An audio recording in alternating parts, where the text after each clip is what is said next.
রাকিব বলছে ছোট বাচ্চাটি পেরেছে, এই ছোট শিশুটি পেরেছে। এই যে ছোট আমাদের শিশু নাম মুনতাসির তামিম সে নাজমুল। রাব্বি ভাই জান প্রাণ দিয়ে চেষ্টা করছেন, যদি সে পারেন দেখা যাক। অনেকক্ষণ ধরে তিনি ভাবছেন কি হবে না, সেই ভাবতে কিন্তু সেই ব্যর্থতা গ্লানি কিন্তু মুছতে পারেননি রাকিব। না,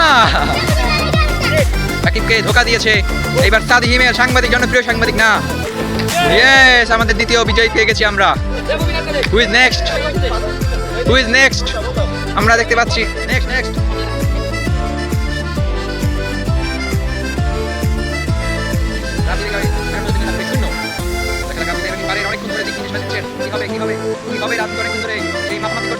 কোথায় মারলে পড়বে কি না, রাব্বি ভাই এবার রাকিব।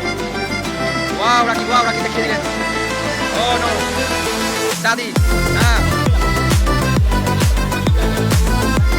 আবারও সেই ভাই কুত্তা তুলতে হবে। রাব্বি ব্যর্থতা গ্লানি করতে পারবেন, দেখা যাক।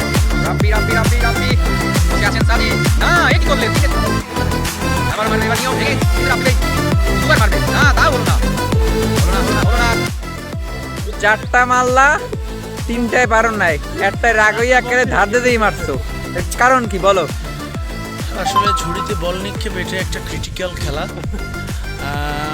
আমার মতে এটা বাংলাদেশে একটা হাই লেভেলের খেলা, কারণ হচ্ছে অনেক দূর থেকে বলটা ঝুড়িতে নিক্ষেপ করতে হয়।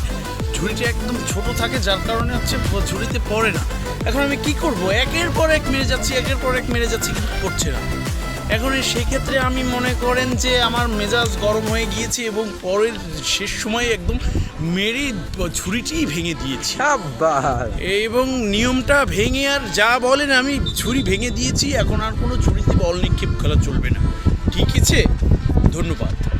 রাকিব, আপনি কিছু বলবেন? না, রাকিব পালিয়ে গেলেন। আমি তো চ্যাম্পিয়ন এই ঝুড়িতে বল নিক্ষেপে। রাকিব 3-3। আমরা আরেকজন জনপ্রিয় সাংবাদিক, একটা পারছি, এলাকার জনপ্রিয় সাংবাদিক, তিনি একটা পেরেছেন, তিনিও রাব্বি ভাইয়ের মতো।